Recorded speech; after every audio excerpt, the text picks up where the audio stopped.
Hello everyone, welcome to the logical studies YouTube channel and I am your friend advocate Lakshya Kumar Singh. मैं आ गया हूं एक बार फिर अपने जूरिस्प्रूडेंस के मास्टर नोट्स लेकर और बिल्कुल एक फ्रेश टॉपिक के साथ। कैसे हैं आप सब लोग?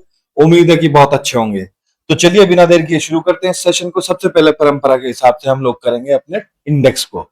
देखो बच्चा पार्टी, टॉपिक्स में क्या क्या हमने कवर कर लिया है।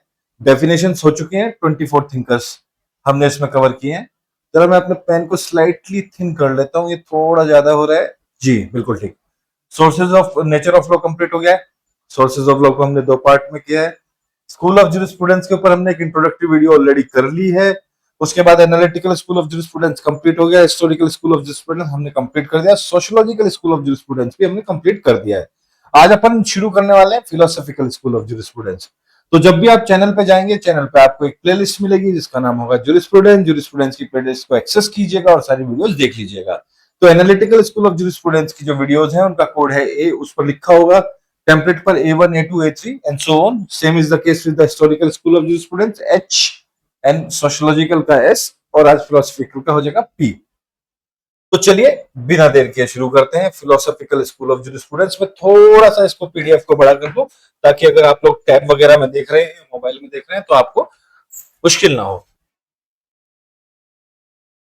जी आई थिंक ये ठीक होगा। आप तो फिलोसॉफिकल स्कूल ऑफ ज्यूरिस्प्रूडेंस, देखो बच्चा पार्टी, ज्यूरिस्प्रूडेंस का मतलब है न्यायशास्त्र और फिलोसॉफिकल का मतलब है, क्या होता है फिलोसफी का मतलब? दर्शन शास्त्र या दार्शनिक। दार्शनिक, ठीक है। तो हम इसको क्या कहेंगे? न्याय शास्त्र की दार्शनिक विचारधारा, ठीक है।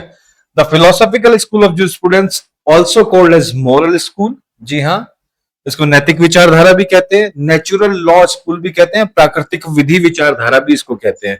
सबसे पुराना है, one of the oldest tradition in the legal philosophy. Legal philosophy में सबसे पुराना और प्राचीन इसको माना जाता है। It views law not merely as a command of sovereign, जो ऑस्टिन ने कहा था ना, law is a command of sovereign, backed by section, analytical school, scientific positivism.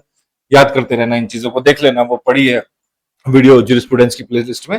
तो मतलब ये लॉ को ऐसे नहीं देखता, एक कानून को ऐसे नहीं देखता कि ये केवल कमांड ऑफ सॉवरेन है, नहीं, बिल्कुल भी ऐसे बिल्कुल भी नहीं देखता जैसे ऑस्टिन देखते हैं या एनालिटिकल स्कूल देखता है।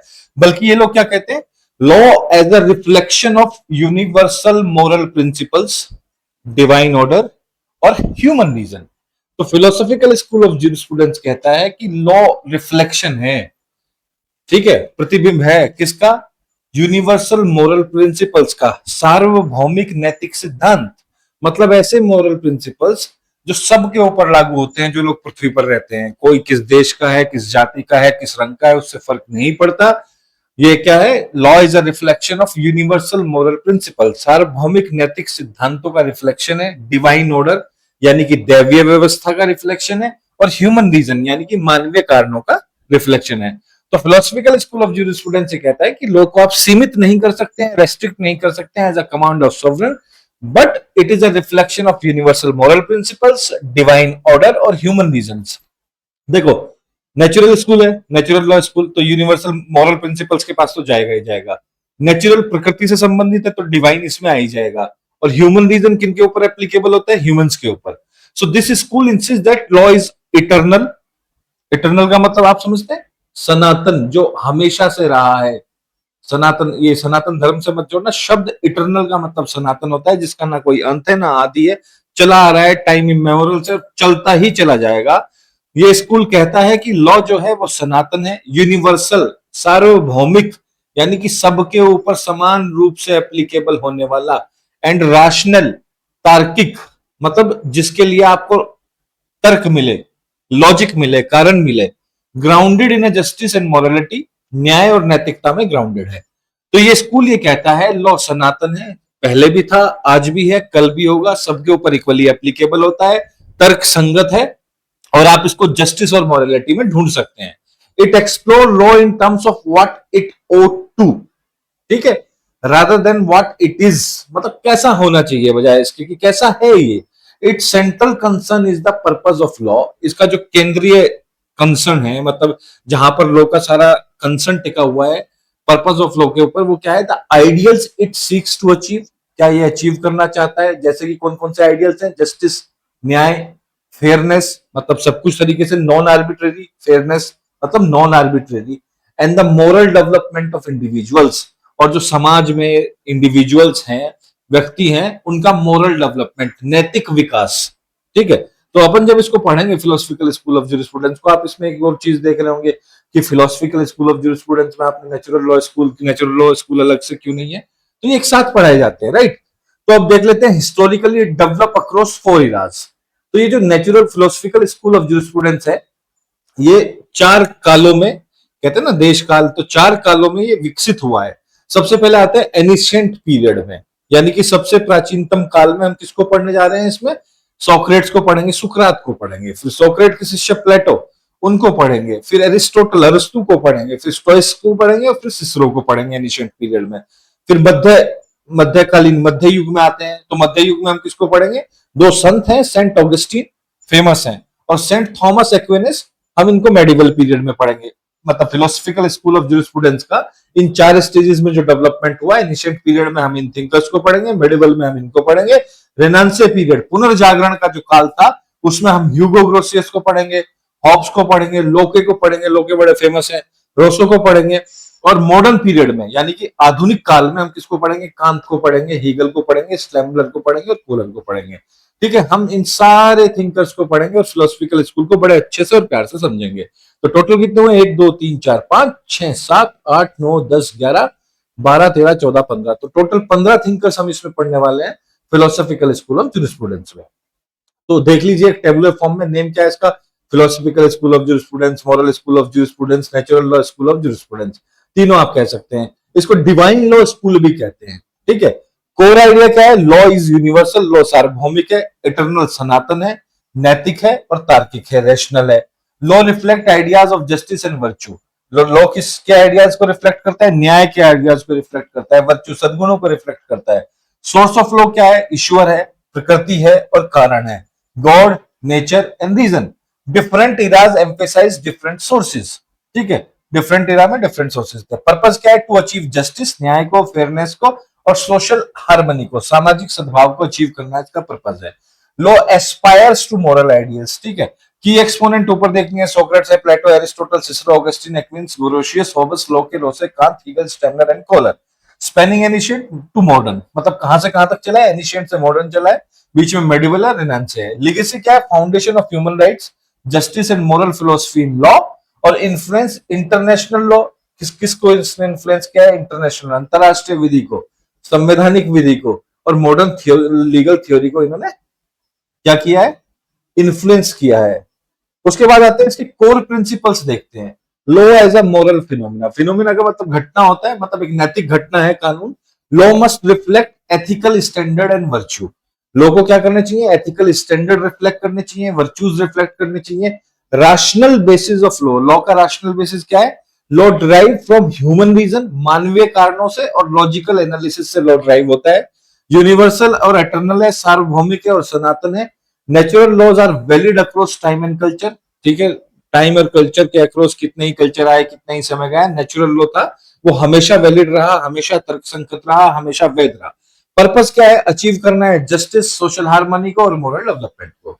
रिलेशन क्या है इसका नेचुरल लॉ से? Closely tied to divine natural principle but emphasises reason.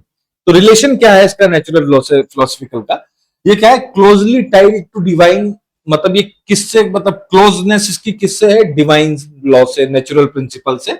लेकिन इसका एम्फेसिस किसके ऊपर है? रीजन के ऊपर। ह्यूमन रीजन पढ़ा था ना अभी ऊपर, इसकी टेबुलर फॉर्म देख लीजिए। Law as a moral phenomena, law should embody ethics and virtue, connect law with the morality. उसके बाद इसका क्या है? Rational basis, law derive from reason not mere authority, reason से डिराइव होता है, केवल अथॉरिटी से डिवाइड नहीं। यहाँ इस पॉइंट ने क्या किया? इस पॉइंट ने एनालिटिकल स्कूल और एनिशिएंट स्कूल को क्रिटिसाइज किया, क्योंकि वो कहते हैं ना law is a command of sovereign, तो law derive from reason not mere authority. Logical and universal, universal and eternal, सार्वभौमिक और सनातन। Natural law transcend time and culture, मतलब टाइम एंड कल्चर बहुत सारे बीत के तब से चला आ रहा है। वैलिड अक्रॉस सोसाइटीज, बहुत सारे समाज है, उन सब में वैलिड था natural law. Purpose of law, purpose क्या है? जस्टिस अचीव करना है, हार्मनी अचीव करनी है, मोरल ग्रोथ अचीव करनी है। Law aspires to ideals.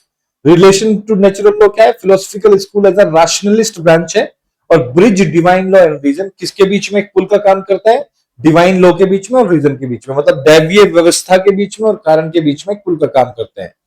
तो हिस्टोरिकल डेवलपमेंट देख लिया। एनिशियंट पीरियड में सोक्रेट्स ने किस चीज पे बात करी? Law as a reasoning. Plato ने किस चीज पे? State, organic, justice via reason. तो मैं यहाँ पे एक बात बता देता हूं कि ये जो है, ये इंट्रोडक्टरी क्लास है फिलोसफिकल स्कूल ऑफ स्टूडेंट्स की। कल क्या आएगी? एनिशियंट पीरियड को देखेंगे। एनिशियंट पीरियड में सोक्रेट को करेंगे और प्लेटो को करेंगे। यहाँ भी बस जस्ट इंट्रोडक्शन चल रहा है। प्लेटो ने बात की state, organic, justice via reason. Aristotle ने क्या कहा? नेचुरल लॉ यूनिवर्सल है। स्टोइसिस ने कहा law is equal to reason of universe.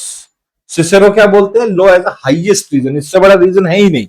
Medieval period में सेंट ऑगस्टीन, इन्होंने कहा लॉ कहां से आया? Law came from God directly. Saint Aquinas ने क्या कहा? Law is eternal, law is natural, law is human and divine law. Renaissance period में चलते हैं। पुनर्जागरण का काल जब आया था तो ग्रोशियस हुए एक थिंकर, उन्होंने क्या कहा? सेक्युलर नेचुरल लॉ के ऊपर बात की। फादर ऑफ इंटरनेशनल लॉ है, right? Hobbes, absolute sovereign via social contract, मतलब एब्सोल्यूट सोवरन कहते हैं, लेकिन कैसे? Via social contract. ठीक है। लोके ने किसके ऊपर बात की? लाइफ के ऊपर बात की। लोके ने यह भी तो कहा था कि जब ह्यूमन बीइंग पैदा होता है तो वो अपने साथ राइट्स लेकर पैदा होता है। तो लोके ने क्या कहा? लाइफ, लिबर्टी के ऊपर बात की, प्रॉपर्टी की बात की, कंडीशनल कॉन्ट्रैक्ट्स के ऊपर बात की। रोसो क्या कहते हैं? जनरल विल की बात करते हैं, सोवर्निटी ऑफ कम्युनिटी की बात करते हैं। यह बड़ा इंटरेस्टिंग है जब हम रोसो को पढ़ेंगे। अब तक तो हमने सोवर्निटी जो है वो किससे कनेक्ट करके पढ़ी है? स्टेट से कनेक्ट करके पढ़ी है। अब सोवर्निटी ऑफ कम्युनिटी की बात होगी तब बड़ा मजा आएगा। आगे चलते हैं मॉडर्न पीरियड में, आधुनिक काल में। Kant, law grounded in duty and reason. कहां मिलेगा लो? आपको ड्यूटी और रीजन में मिलेगा। हीगल कहते हैं डायलैक्टिकल प्रोसेस। ठीक है। डायलैक्टिकल मतलब आलोचनात्मक, आप क्रिटिसाइज करते हैं जब, वैसा प्रोसेस है। फ्रीडम वाया स्टेट है। स्टेमलर आते हैं। स्टेमलर ने डिस्टिंक्शन दिया किसके बीच में? जस्ट लॉ के बीच में और पॉजिटिव लॉ के बीच में। फिर कॉलर आते हैं। कॉलर कहते हैं law as a cultural phenomena. ठीक है, मतलब सांस्कृतिक फिनोमिना है ये इसकी क्या है? टेबुलर फॉर्म है। एनिसेंट में ये सारे थिंकर्स हैं जो हमने ऊपर कर दिए हैं। ये इनका सारा का सारा एम्फेसाइज किस पे? Law as a reason, virtue, natural law and universal.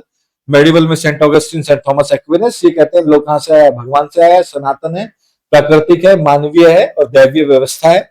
Renaissance period में क्या हुआ? ग्रोशियस, हॉब्स, लोके, रोसो। सोशल कॉन्ट्रैक्ट थ्योरीज की बात करेंगे, सेक्युलर नेचुरल लॉ की बात करेंगे, और मॉडर्न में क्या करेंगे? Kant, Hegel, Stammler, Kohler, law as a duty, dialectic procedure, justice and cultural progress. अब लीगेसी देख लीजिए। The philosophical school laid the foundation for human right. Philosophical school ने ह्यूमन राइट्स मतलब मानव अधिकारों की फाउंडेशन रखी, संविधान की फाउंडेशन रखी और अंतरराष्ट्रीय विधि की फाउंडेशन रखी। It bridges law and morality, मतलब लॉ और मॉरलिटी के बीच में एक ब्रिज का काम किया। Offering a vision of law as a tool for justice and human flourishing, मतलब मानवों को फलने फूलने के लिए और न्याय के लिए लॉ को एक टूल के तौर पे इन्होंने पेश किया। इवन व्हेन पॉजिटिविज्म डोमिनेटेड, वो समय जब पॉजिटिविज्म ने डोमिनेट किया, इस स्कूल ने प्रोवाइड किया क्या? Moral critic and influence modern debates on justice and legitimacy, मतलब न्याय के ऊपर और वैधता के ऊपर मॉडर्न डिबेट्स इन्होंने इन्फ्लुएंस करी। और एक मॉरल क्रिटिक के तौर पे इस स्कूल को देखा गया है जब पॉजिटिविज्म डोमिनेट कर रहा था। ह्यूमन राइट्स देख लेते हैं। Basis for fundamental rights, contribution क्या है? इंस्पायर्ड कॉन्स्टिट्यूशनल गारंटीज, हमारे कॉन्स्टिट्यूशन में पार्ट 3 में है फंडामेंटल राइट्स, यूएसए के कॉन्स्टिट्यूशन में है। इंटरनेशनल लॉ, ग्रोसियस को फादर मानते हैं किसका? इंटरनेशनल लॉ का। नेचुरल लॉ अप्लाइड ग्लोबली, ये कहते हैं justice and morality, law as a moral system, और ये किसके क्रिटिक है? पॉजिटिविज्म के। ठीक है, चचा ऑस्टिन के क्रिटिक हैं ये। मॉडर्न इन्फ्लुएंस क्या है? Shape debate on justice, ethics and legitimacy, और ये आज भी रेलिवेंट है लीगल फिलोसफी में। और जब तक प्रकृति रहेगी तब तक नेचुरल स्कूल रहेगा। तो इसी के साथ हमारा इंट्रोडक्टरी लेक्चर ये यहाँ पे वाइंड अप होता है। गाइस प्लीज चैनल को लाइक कीजिए, शेयर कीजिए, सब्सक्राइब कीजिए, अपने स्कूल कॉलेजेस के ग्रुप में डालिए ताकि सबकी मदद हो सके और मेरी भी मदद हो सके। सब्सक्राइबर बढ़ेंगे तो मुझे भी अच्छा लगेगा ना, और मेहनत से मैं काम करूंगा आप लोगों के साथ। आप हमें कांटेक्ट कर सकते हैं www.logicalstudies.com पर। बहुत जल्दी मैं इस वेबसाइट पर एमसीक्यू डालने वाला हूं और प्रीवियस ईयर क्वेश्चन पेपर डालने वाला हूं, मतलब प्रीवियस ईयर क्वेश्चंस डालूंगा और आप वहां पर जाके उनको अटेम्प्ट कर सकते हैं। वैसे आप ये वेबसाइट देखिए, आपके बहुत काम की है। उसके बाद टीएलएस यूजीसी नेटलो, ये हमारा क्या कहते हैं टेलीग्राम चैनल है, इससे आप हमें ज्वाइन कर सकते हैं। और व्हाट्सएप पे आप हमसे कनेक्ट कर सकते हैं 7302606241। अगर आपको नोट्स के बारे में कुछ पूछना है या कुछ क्वेरी है या आपको किसी टॉपिक के बारे में पूछना है तो प्लीज व्हाट्सएप कीजिए और परेशान मत कीजिए। और इंस्टा पे भी आप हमें कनेक्ट कर सकते हैं द लॉजिकल स्टडीज पे। So guys, this is your friend advocate Lakshya Kumar Singh signing off for the day. Thank you for watching. कल मिलते हैं, तब तक के लिए सुरक्षित रहिए। और सेफ रहिए। एक ही बात हो गई ना, ये तो सुरक्षित रहिए और सेफ रहिए। चलो दोबारा कहता हूं, तब तक के लिए सुरक्षित रहिए और स्वस्थ रहिए, हेल्दी रहिए। Bye bye.